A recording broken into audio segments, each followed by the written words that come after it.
Hey guys, this is Dr. Owen, and in the second video, I just want to highlight from the actual Quill demo mode what the reports function actually looks like, and this is what you'll be using to monitor students' progress and also to keep them accountable for their work to ensure that they are staying up to speed on the good practice that you have assigned them. So now I'm not in my account at this point. I'm actually in the demo teacher account so that we can, kind of get an idea of what this might look like. I'm under the student reports tab. When I scroll down, you can see they've got some demo students. They've got Maya, Charles, James, Harper, Tony, and William. Okay. So you'll notice that on their dashboard, I'm going to come back up here to Maya, for example. Maya has had a variety of activities assigned to her, and it looks like she's just kind of starting out. You could tell that altogether for all of these activities, right now she's at an 82% average. All right, this average is good to know, but maybe not as important as individual scores. To kind of decipher what's on each student report dashboard, you want to kind of use your key at the top. So obviously, if they're in green, they're at proficiency, 80 to 100% accuracy.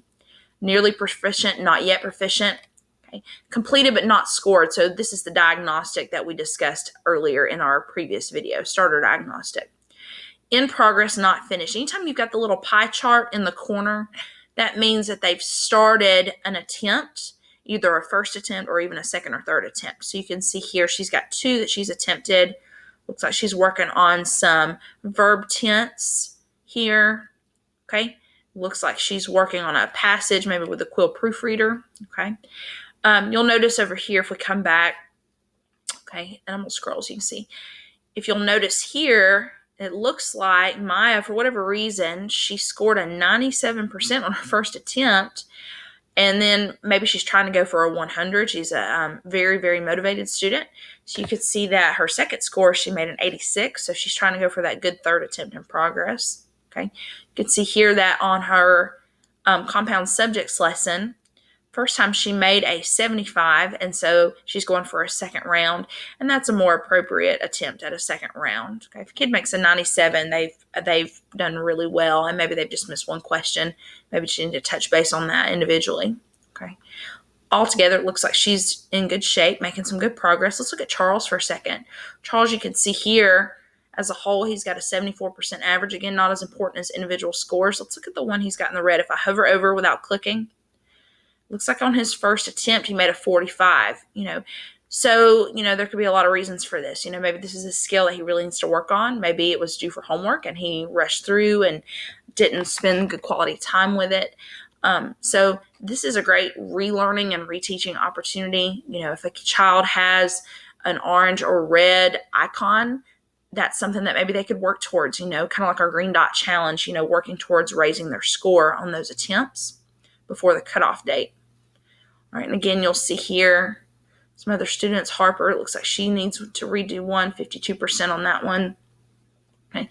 Tony's behind. Maybe she came in, was a late enrollee to the class. Maybe she's just behind on some of her work. Okay, looks like she's got 1 in progress here. Okay, William's got 2 in the red. Doesn't look like he's doing so hot. Okay. All right, if I come back up to the top, that's how I can kind of gauge individual scores, okay? I've got some more options here. I want to look at this diagnostics button here. If you click on diagnostics,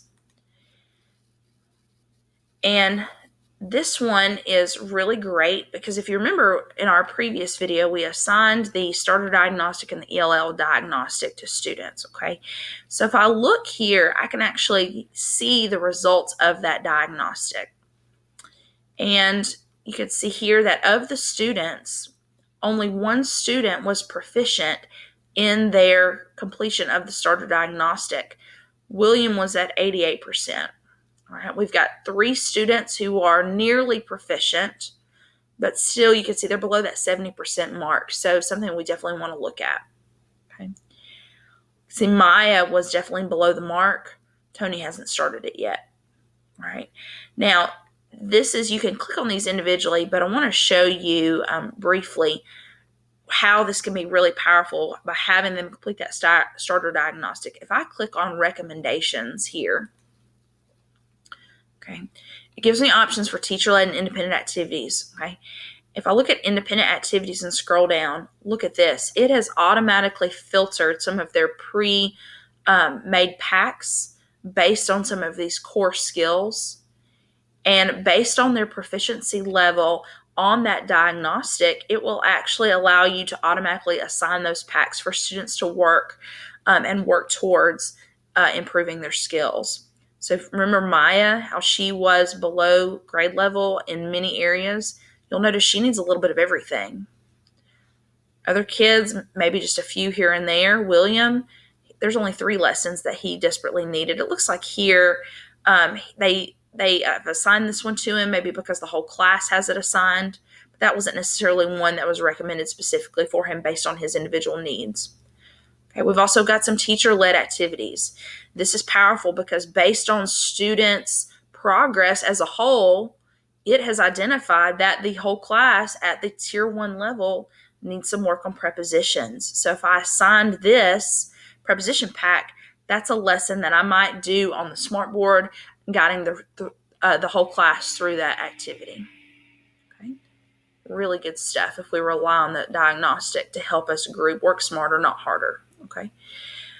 All right, if I go back to activity analysis up here at the top,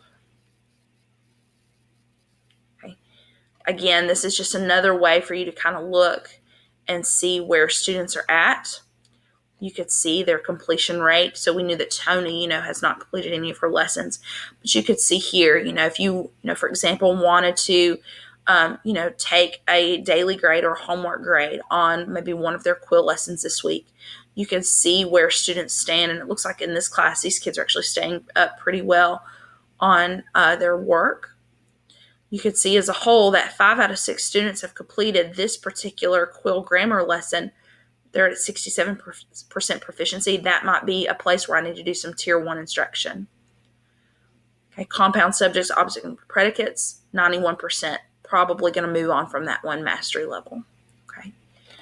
So again, this is just a very, very brief overview of the various types of student reports. Lots of good things available. Again, that activity summary is going to give you that individual dashboard of where students are at. You can filter this. That's one thing I neglected to show. Let me show you this real quick. If I click on all activity packs, maybe I don't want to look at all of Maya's assignments. Maybe I just want to look at one pack. Adjectives, it looks like she has not started her adjective pack yet. Maybe I look at her capitalization. She hasn't started that. Let's look at nouns. Okay, so you can see here how it filters out. You can see here on nouns, only 3 students were assigned that pack based on their needs. Okay. Lots of options here and lots of ways to easily differentiate for students and help them meet their grammar needs. Good luck.